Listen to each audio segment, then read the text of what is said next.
নমস্কাৰ বন্ধুসকল, আজি আমি এটা মটিভেশ্যনেল ভিডিঅ' লৈ আহিছোঁ আপোনালোকৰ মাজত। নিশ্চয় শুনি ভাল পাব। অৰুণিমা সিংহাৰ নাম নিশ্চয় আপোনালোকে শুনিছে।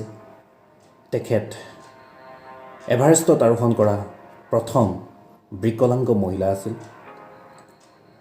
ট্ৰেইনৰ পৰা পৰি তেওঁৰ এখন ভৰি টুকুৰা হৈ গৈছিল। তথাপিও তেওঁ জীৱনত কেতিয়াও হাৰ মনা নাছিলে।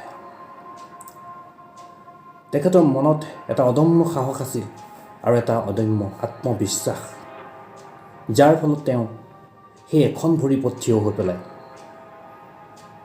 এভাৰেষ্টত আৰোহণ কৰিব সক্ষম হৈছিল।